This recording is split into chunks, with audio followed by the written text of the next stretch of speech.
দর্শক, বিরতির পর আবার চলে আসলাম gardening and beyond with BGS এর আজকের পর্বে। সাথে আছেন আমাদের হোসেন ভাই। কথা হচ্ছিল বীজ নিয়ে, বীজ কালেকশন নিয়ে। আসুন চলুন শুনি হোসেন ভাইয়ের কথা। আচ্ছা হোসেন ভাই, কথা হচ্ছিল যে বীজ নিয়ে, তাই তো? আপনি শুরু করছিলেন যে বীজ কালেকশনের ক্ষেত্রে যেমন মরিচের বীজ কালেকশন করার সময় গ্লাভস পরে নিতে হবে। ঠিক আছে। আচ্ছা, একটা কোশ্চেন থেকে যায়, হ্যাঁ, বীজ আমরা যারা কালেক্ট করি, ঠিক আছে, ভালো বীজ খারাপ বীজ আমি চিনব কিভাবে? কারণ বীজ তো সব বীজই, কীভাবে চিনা যায় এটা? যে এখন দেখা যায় আমার ক্ষেত্রে যে প্রবলেমটা হয়, আমি কনফিউজড হয়ে যাই। আচ্ছা, এটাও তো ভালো, এটাও ভালো, সবই ভালো লাগছে, আমি তো মাটিতে দিয়ে দিই, এখন সবগুলো উঠে না। এখন এই যে কনফিউশনটা দূর করার জন্য আমাদের আসলে এরকম কোনো কি পন্থা আছে যে আপনি বুঝতে পারবেন ভালো বীজ খারাপ বীজ? ভালো বীজ চেনার উপায়টা হলো যে যদি ফ্রুট, আমি আগেই বলছি যে ভেজিটেবলটা যদি হেলদি থাকে, এটার একটা গুড চান্স যে বীজটা ভালো হবে। আচ্ছা আচ্ছা। আর ভেজিটেবলটা যদি ধরেন কোনো কারণে ছত্রাক দেখা দেয় বা কোনো কারণে পচন দেখা দেয়, এই ভেজিটেবল থেকে বীজ সংগ্রহ না করাই ভালো। আচ্ছা আচ্ছা আচ্ছা। আর 100% জার্মিনেশন ইজ ইম্পসিবল। আচ্ছা, এটা করা সম্ভব না। 100% জার্মিনেশন কখনোই হবে না। ইভেন টমেটো সিড থেকে 100% জার্মিনেশন হয় না। আচ্ছা। তো এর জন্য কিছু বীজ আপনার 15-20% বীজ আপনাকে বাদ পড়বেই জার্মিনেশন থেকে। আচ্ছা। তো ভালো বীজ চেনার এটাই একটা উপায় যে আপনার বেস্ট ফ্রুট থেকে আপনার সিডগুলো কালেকশন করবেন। অনেকে বলেন যে, আমি আপনার সাথে একটু অ্যাড করি, অনেকে বলেন যে পানিতে ভিজিয়ে রেখে যে বীজগুলো ডুবে যাচ্ছে সেগুলোকে ধরা হয় যে ভালো বীজ, আর যেগুলো ভেসে থাকছে সেগুলোকে ধরা হয় যে বীজগুলো অতটা ভালো না। এটা আবার অনেকে আবার এটাতে একটু দ্বিমত করেন যে দেখা যায় যে মরিচের বীজ হয়তো কিছু দেখা যাচ্ছে, নাগা মরিচের বীজ বা মরিচের বীজগুলো নর্মালি হালকা হয়, ওগুলো ডুবে না, একটু সময় নেয়, তাই না? ওগুলো একটু ভেসে থাকে, ঠিক আছে। তো অনেকের ক্ষেত্রে আমি শুনেছি, আমি যেটা করি আমার ক্ষেত্রে যেটা, আমি পানিটা ইউজ করি, আমি একটু দেখি যে কোন বীজটা ডুবে যাচ্ছে। তো আমার কাছে মনে হয় যে স্পেশালি ওই যে লাউ বা মানে বড় সবজিগুলোর ক্ষেত্রে, ওগুলোর ক্ষেত্রে আমি এই প্রসেসটা ইউজ করি আর কি, যে পানিতে ডুবিয়ে রেখে যেটা ডুবে যাচ্ছে ওইটা। আচ্ছা, জার্মিনেশনের আগে কি কোনো স্টেপস আছে আমাদের যে ফলো করতে হয়? স্পেশালি আপনি যদি জার্মিনেশন আগে যদি স্টেপ ইউজ করতে হয় কিছু, যদি চান যে দ্রুত জার্মিনেশন করবেন, তখন আপনার ওই বীজগুলোকে 2-4 ঘন্টা ভিজিয়ে রাখুন। আচ্ছা। ভেজানোর পরে আপনার একটু ওয়েট ভিজা টিস্যু পেপারে মুড়িয়ে আর এটাকে একটা সিলেবল পলিথিন ব্যাগের মধ্যে, যেটা থেকে হাওয়া যেটা থেকে বাইরে হইবে না, ঢুকবেও না, এরকম করে আপনি বয়লারের আশপাশে রেখে দেন। অল্প দিনেই বীজগুলো জার্মিনেশন হয়ে যাবে, যদি আপনার হিটমেট না থাকে। আচ্ছা, যদি হিটমেট না থাকে। দর্শক, যাদের হিটমেট নেই আপনারা চাইলে, আচ্ছা, পানিতে ভিজিয়ে রাখার কথা বললেন, এটা কি জাস্ট নর্মাল পানি হলেই হবে? নর্মাল পানি। কেউ ইউজ করে এপসম সল্ট, আমি কখনো ইউজ করি না। আচ্ছা আচ্ছা আচ্ছা। হোসেন ভাইয়ের মতে যেটা হচ্ছে, আপনি যদি একটু পানিতে 2 ঘন্টা ভিজিয়ে রাখেন, ভিজিয়ে রেখে যদি আপনি বীজটাকে একটা সিল করা ব্যাগে রেখে দেন টিস্যু পেপারের মধ্যে, চেষ্টা করবেন যেন টয়লেটে যে টিস্যুটা আছে ওইটা ইউজ না করতে, কিচেন টাওয়াল হলে সবচেয়ে ভালো। আপনি ওটা যদি করেন তাহলে, এবং এটা যদি আপনি আপনার বয়লার রুমে রেখে দেন, তাহলে জার্মিনেশনের সম্ভাবনা অনেকখানি বেড়ে যায়, ঠিক আছে। আচ্ছা, এই তো জার্মিনেশন হলো। আচ্ছা, জার্মিনেশন এই যে হওয়ার পরে, এরপরে কি আপনার মাটিতে দেওয়ার ক্ষেত্রে, এই যে ছোটো পটটা করছেন, ছোটো পটের মাটির কি কোনো আছে, প্রসেস আছে, আপনি যে প্রিপারেশন আছে মাটিটার জন্য? মাটিটা যেটা আমি ইউজ করি, নর্মালি যদি বড় কোনো আকারের, অনেক সময় দেখা যায় কম্পোস্ট কিনে আনছি আমরা, কিন্তু এগুলো অনেক শক্ত থাকে। এগুলোকে একটু সুন্দর করে বেছে, এগুলোতে যদি কোনো শক্ত কাঠের টুকরা এগুলো থাকে, এগুলোকে বাইর করতে হবে। আর যদি সম্ভব হয় তাহলে কিছু এই একটা জিনিস ইউজ করি, সাদা, এই জিনিসটার নাম আমার আসতেছে না, পারলাইট যদি ইউজ করেন আপনি, তাহলে ওই বীজের যে শিকড়গুলো, এগুলো ইজিলি হবে। খুবই একটা উপকারী একটা জিনিস পারলাইট। আচ্ছা আচ্ছা আচ্ছা। তো সেই ক্ষেত্রে আপনি এটা মাটিতে এটা দেওয়ার পরে কতদিন লাগে নর্মালি ইন জেনারেল? দেখা যাচ্ছে বেগুন মরিচ আমরা করতে চাচ্ছি এবছর, আমরা যদি এখনই বেগুন মরিচটা করি, জার্মিনেট হতে 2 থেকে 3 দিন লাগে বেগুন মরিচের ক্ষেত্রে। মনে হয় বেগুন বা মরিচের ক্ষেত্রে হয়তো একটু বেশিও লাগতে পারে। আচ্ছা, যেমন আমি 8 দিনে আমার গত বেগুনের চারাগুলা 8 দিনে উঠছে। আচ্ছা আচ্ছা আচ্ছা, হিটমেটে। আর যদি হিটমেট না থাকে তাহলে হয়তো বেশি লাগতে আর পারে। একটু বেশি লাগতো। তার মানে ভয় পাওয়ার কিছু নেই দর্শক। আপনি যদি দেখেন যে 7 দিনের মধ্যে আপনার বেগুন বা মরিচ জার্মিনেট হচ্ছে না, ঠিক আছে, একটু সময় লাগে বেগুন মরিচের ক্ষেত্রে। আচ্ছা, রাখার পরে এখন যে দিলেন, এরপরে দেওয়ার পর কতদিন লাগে এটা নর্মালি এটার একটু দেখা দিতে? কীরকম সময় নেয় এগুলো? যখন আমরা বেগুনের বা মরিচের এগুলোতে একটু বেশি সময় লাগে যেহেতু, তো আমি সবাইকে বলবো আপনারা ঘাবড়াবেন না, এটা হবে, একটু সময় নিতেছে বাট এগুলো হবেই হবে। তো হওয়ার পরে বেশি দিবেন, একটু বীজ একটা পটের মধ্যে একটু বেশি দিবেন, যেহেতু বেশি দিলে যদি বেশিও হয় পরে উঠিয়ে নেবেন। আচ্ছা, ফালাই দিলেন 2-4টা, বাট বেশি দিলে আপনার চান্স বেশি যে আপনার কিছু না কিছু হবেই। আর বেশি চান্স হবে যদি আপনারা এই একটু গরম জায়গায় রাখেন, আচ্ছা, বয়লারের পাশে অথবা কোনো রেডিয়েটরের পাশে বা কিচেনের কুকারের পাশে, এইসব জায়গায় রাখলে আপনার বীজগুলা জার্মিনেশন প্রসেসটা আরও দ্রুত হবে। আচ্ছা, আমার এক বড় ভাই আছেন, উনি যা বীজ জার্মিনেশন করেন, কিন্তু উনি সব একসাথে দিয়ে দেন। উনি বলেন যে পরে আমি আস্তে আস্তে আলাদা করব। এই আপনার ক্ষেত্রে কোনটা সহজ? বীজগুলো কি আলাদা আলাদা দেওয়া ভালো, না সব একসাথে দিয়ে দিলাম, কোনটা ভালো? আমি সব একসাথেই দিই। আপনি সব একসাথে দেন? লাউয়ের চারা বাদে, লাউয়ের চারা বা বড় বড় গাছ যেগুলো আছে এগুলোর পরে আমি সব একসাথেই দিই। আচ্ছা, মানে একই পটে? একই পটে দেই। একই পটে টমেটো, বেগুন, মরিচ এগুলো একই পরে পটে এটা আলাদা করতে কি সমস্যা হয় না? আলাদা করতে তেমন সমস্যা হয় না। আচ্ছা, যদি মাটিটা ড্রাই থাকে একটু পানি দিয়ে রাখেন, একটু বেশি পানি দেন আলাদা করার আগে, শিকড়গুলো নরম হয়ে আসবে, মাটিগুলো নরম হয়ে আসবে, তখন ইজিলি আপনি এগুলা আলাদা করতে পারবেন। আচ্ছা আচ্ছা, আমি এই 2-1 দিনের মধ্যে আমি এই মরিচের গাছ কীভাবে অনেক মরিচের গাছ একটা পটের মধ্যে করছি, এটা থেকে আলাদা কীভাবে করতেছি একটা ভিডিও আপনাদের কাছে সাথে শেয়ার করব। আচ্ছা আচ্ছা আচ্ছা, এখানে কিছু কোশ্চেন আছে। আমরা আমাদের বিজিএসএ পেজে যারা লাইভ দেখছেন তারা কিছু কোশ্চেন করেছেন, সবাইকে ধন্যবাদ। আমরা আসলে সবার এত সুন্দর সুন্দর কমেন্টগুলো পড়তে পারছি না। দর্শক কিছু প্রশ্ন নিয়ে নিচ্ছি। যে একজন রেজেকা আপা বলেছিলেন মনে হয় যে লাই পাতা কি পটে করেছেন আপনি? লাই পাতা বা ক্যাবেজ, এটা কি পটে করেছেন?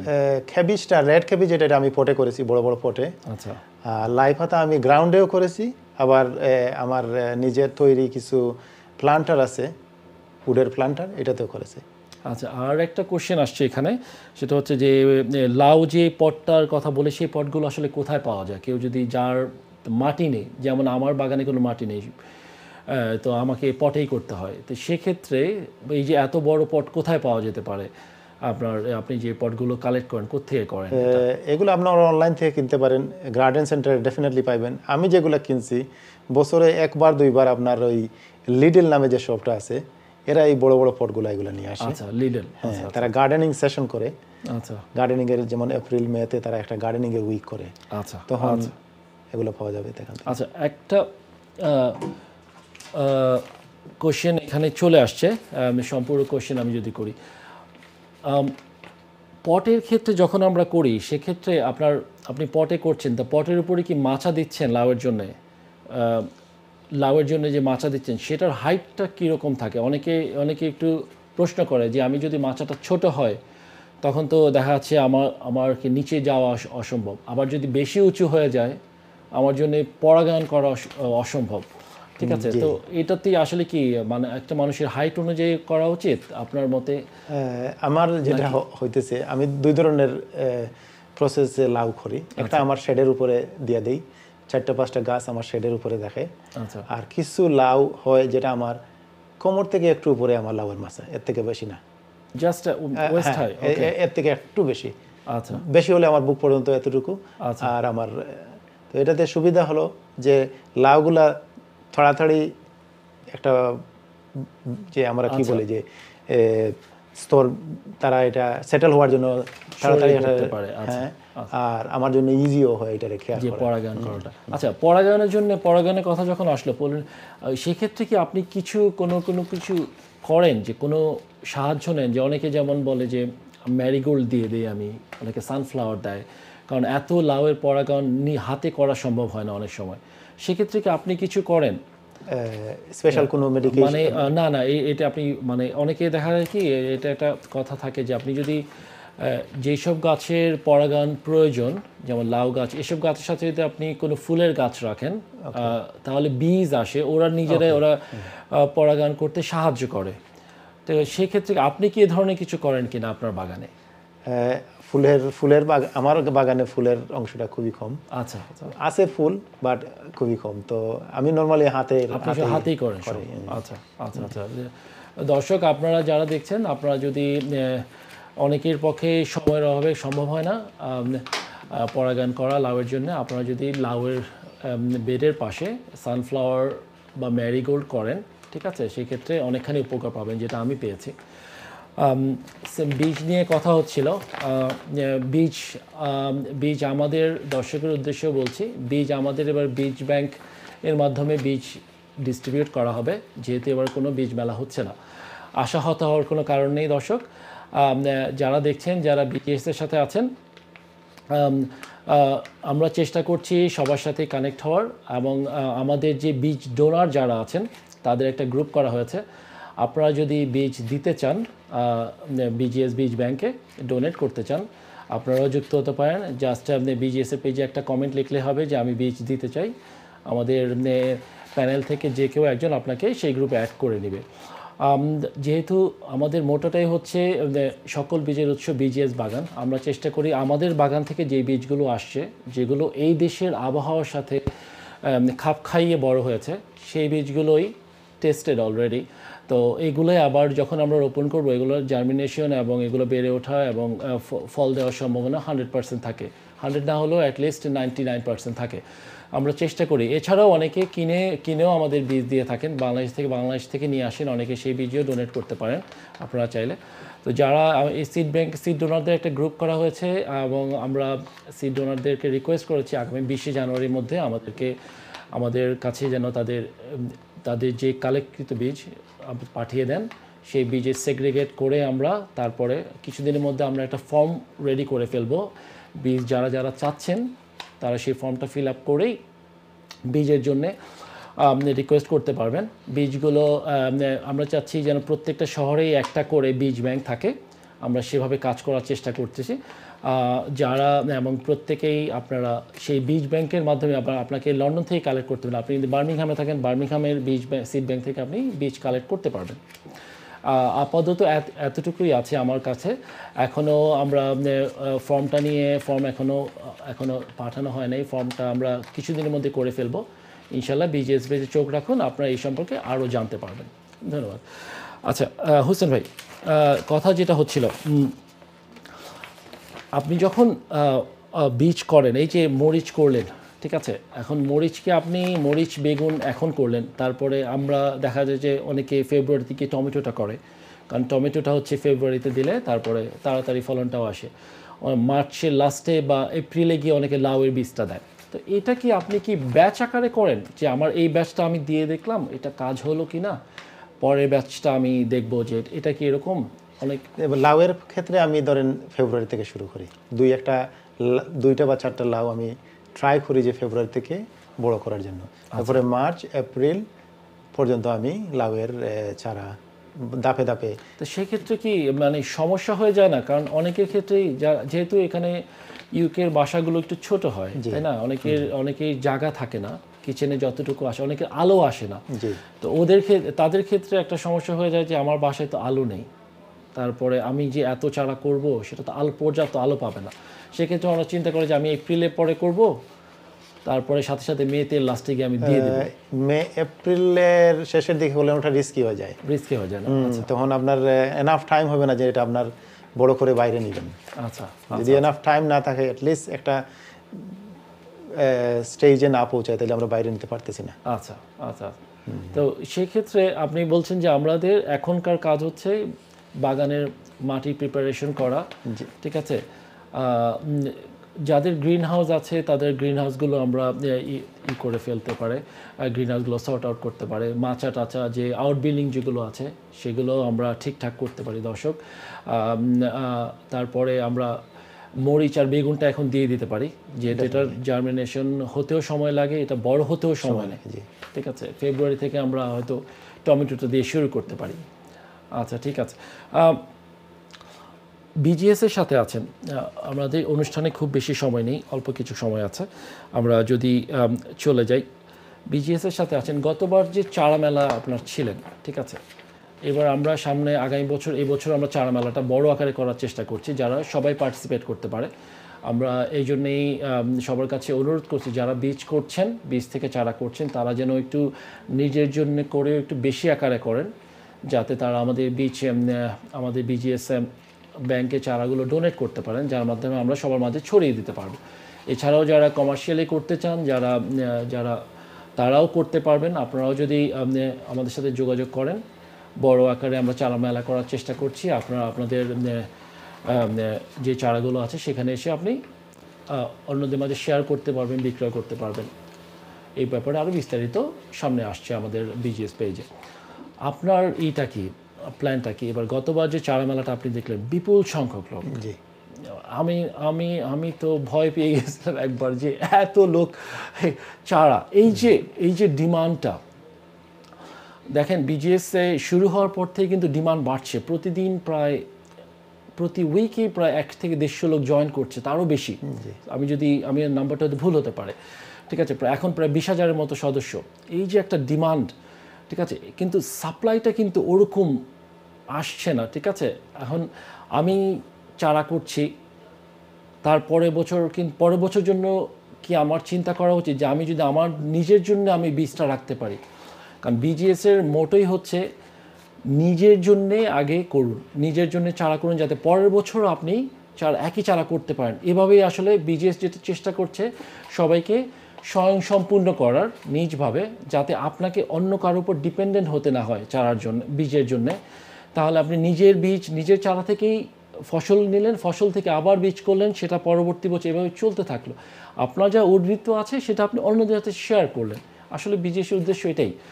সেক্ষেত্রে আপনার ক্ষেত্রে কি সাজেশন হতে পারে, যে আপনি গত বছর চারা মেলা ছিলেন, এবার চারা মেলা যে আমরা করছি, এক্ষেত্রে কি জিনিস আসলে আমাদের একটু ছোট করে যদি বলেন? যে আপনি যে একটা জিনিস বলছেন, যে আমরা হয়তো এই বছর কমার্শিয়ালিও করতে পারি। যারা কমার্শিয়ালি করতে চান, হয়তো অনেক লোক আছে আমাদের বাংলাদেশি, যেমন আমি একটা ডিআইওয়াই শপ রান করি। আমি শুধু চ্যারিটির জন্য এভরি ইয়ার বিভিন্ন কমার্শিয়াল পার্সনের কাছ থেকে, বাঙালি যারা চারা করেন বিক্রি করার জন্য, তাদের কাছ থেকে চারা নিয়ে আমি বিক্রি করি। তো এইভাবে যারা আছেন, ধরেন অনেক লোক আছে, এগুলো আমরা তাদেরকে যদি কোনোভাবে উৎসাহিত করে যে আপনারা আসেন কমার্শিয়ালভাবে এটা বিক্রি করেন আমাদের এখানে চারা মেলায়, তখন হয়তো এটার থেকে আমাদের মেম্বাররাও একটা উপকৃত হতে পারে। জি জি। আর আমাদের পক্ষ থেকে যদি যেটা আমরা করতেছি, যে ফ্রি চারা দিতেছি বা অল্প একটা ফি নিতেছি সবার কাছ থেকে, এটার থেকে আমাদের গত বছরের যে এক্সপিরিয়েন্স, এটার থেকে অভিজ্ঞতা নিতে হবে, নিয়ে আমরা কেমনে ভালো করতে পারি এই নিয়ে আলাপ আলোচনা করতে হবে। আচ্ছা, আপনার অবদানের একটু ঝলক আমি দর্শকের উদ্দেশ্যে বলতে চাই। গত বছর চারা মেলায় আমাদের হোসেন ভাই, আপনি প্রায় 100-র মতো গ্রো ব্যাগ দিয়েছিলেন, বিজিএসে ডোনেট করেছিলেন। সেই গ্রো ব্যাগগুলো অনেক বিজিশিয়ান পেয়েছে যারা এখানে ছিলেন। খুবই স্বল্প মূল্যে গ্রো ব্যাগগুলো পেয়েছিলেন। এবং বিজিএসের সাথে এই যে কাজ করছেন, ঠিক আছে, আপনার সেক্ষেত্রে আপনার এখানে সামনে এগিয়ে নিয়ে যাওয়ার জন্য আর কিছু করা যায়, আমরা যাতে আরও মানুষের সাথে আরও তাদেরকে অন্য কোনোভাবে হেল্প করার, যদি কোনো আইডিয়া থাকে, আপনার কোনো সাজেশন থাকে? দেখেন, বিজিএস যেটা করতেছে, আর সবার পরামর্শের মাধ্যমে আমরা আরও এগিয়ে যেতে পারবো ডেফিনেটলি। তো আমার আসলে আমি কি বলবো, আমার যেটা সাজেশন সবার প্রতি থাকবে, সব মেম্বারদের প্রতি, যে আপনারা সবাই মিলে বিজিএসকে হেল্প করুন, বিভিন্নভাবে হেল্প করতে পারেন। আমরা সিড দিয়ে হেল্প করতে পারেন, চারা দিয়ে হেল্প করতে পারেন, উপদেশ দিয়ে হেল্প করতে পারেন। এটাই আপনারা করুন। আস্তে আস্তে আমরা আরও অনেক বড় হব, আর আমরা অনেক এগিয়ে যাবো ইনশাআল্লাহ। আচ্ছা, ধন্যবাদ। আচ্ছা, আমাদের হাতে সময় খুব বেশি নেই, ঠিক আছে। নতুন একটা বছর, আবার পুরনোকে পিছনে ফেলে নতুন করে আবার সব কিছু শুরু, নতুন করে বাগান করা, নতুন করে সব কিছু সাজানো গোছানো। এবছর যদি যারা বীজ ডোনেট করছেন, ঠিক আছে, তাদের ক্ষেত্রে তাদের জন্য কি কোনো অ্যাডভাইস আছে আপনার ছোট করে, যে যারা বীজ যখন পাঠাবেন সেক্ষেত্রে কি তাদের কোনো কিছু কি মানে মাথায় রাখতে হবে, যে বীজ পাঠানোর ক্ষেত্রে কিছু জিনিস কি তাদের সতর্কতা অবলম্বন করা উচিত কিনা? যদি একটু আমি আমাদের গ্রুপে অলরেডি দেখছি যে অনেকেই বীজ সংগ্রহ করতেছেন। আপনাদের প্রতি বিশেষ অনুরোধ থাকবে বীজগুলো যেন আপনারা প্রপারলি ড্রাই করে প্যাকেজ করেন, নতুবা অনেক সময় দেখা যাবে প্যাকেজ আসতে আসতে আর যখন পৌঁছাবে তখন হয়তো 2-4 দিন এটা খোলা হইতেছে না। তখন দেখা যাবে যে যদি এটা ড্রাই না হয় মোল্ড এটার মধ্যে সৃষ্টি হইব, তখন এই বীজটা আপনি যে এত কষ্ট করে দিতেছেন এটা কোনো কাজে আসবে না।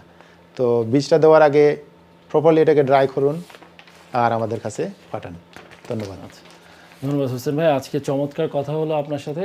দর্শক, এতক্ষণ যারা কষ্ট করে আমাদের সাথে ছিলেন আয়ন টিভির পেজে, আয়ন টিভির দর্শক যারা আছেন, বিজিশিয়ান যারা আছেন, বিজিএস পেজ থেকে দেখছেন, সবাইকে অনেক অনেক ধন্যবাদ আমাদের সাথে থাকার জন্য। বিশেষ কৃতজ্ঞতা জানাচ্ছি আয়ন টিভিকে বরাবরের মতো আমাদের পাশে থাকার জন্য বিজিএসের সকল পর্বে এবং বিজিএসের সকল অনুষ্ঠানে, এবং আমাদেরকে এত সুন্দর একটা প্ল্যাটফর্ম করার জন্য যেন আমরা আরও অনেক বাগানের কাছে পৌঁছাতে পারি। ছোট করে একটা বলছি, এবছর আমরা বীজ মেলাটা করছি না আমরা এবছর, তবে আমরা বীজগুলো যাতে সুন্দর করে সবাই যাতে বীজ পেতে পারে সে ব্যাপারে একটা প্রসেস কাজ করছে, একটা টিম কাজ করছে। আমাদের একটা বিজিএস সিড ডোনারদের একটা গ্রুপ করা হয়েছে। আপনারা তাদের কাছে সবার কাছে রিকোয়েস্ট, আপনারা যদি আপনাদের কালেক্টকৃত বীজ আমাদের কাছে জানুয়ারি 20 তারিখের মধ্যে পাঠাতে পারেন তাহলে খুব সবচেয়ে ভালো হয়। তাহলে আমরা সে পরবর্তীতে সেগ্রেগেশন এবং এটা ডিস্ট্রিবিউশনের প্রসেসে চলে যাব। আর যারা কেউ যদি দেশ থেকে এনে বা অন্য কোনোভাবেও বীজ আমাদের কাছে ডোনেট করতে চান সেটাও করতে পারেন। বীজ যারা নিতে চাচ্ছেন তাদের জন্য একটা ফর্ম করা হবে অতি শীঘ্রই, হয়তো উইদিন 7 ডেজের মধ্যে। বিজিএস পেজে চোখ রাখুন, আপনারা জানতে পারেন। সেই ফর্ম ফিল আপের মাধ্যমেই আপনারা সব জেনে যাবেন আসলে কী কী বীজ আছে, কীভাবে প্রসেসটা কীভাবে পাবেন। চেষ্টা করছি সকল সিটিতে একটা করে বীজ ব্যাংক করার, যাতে আপনাদের বাসার কাছাকাছি হয়, আপনারা নিজে কালেক্ট করতে পারেন অথবা পোস্টালে কালেক্ট করতে পারেন, যেভাবে সম্ভব সুবিধা হয়। সবাইকে আমাদের আজকের অনুষ্ঠান দেখার জন্য অনেক অনেক ধন্যবাদ। আগামী পর্বে আরও কথা হবে। লাস্টে একটা কথা বলে যাই, ছোট ক্ষতি কি আকাশ তো বড়। সবুজায়নের বিপ্লবের সাথে থাকুন। অনেক ধন্যবাদ। শুভরাত্রি।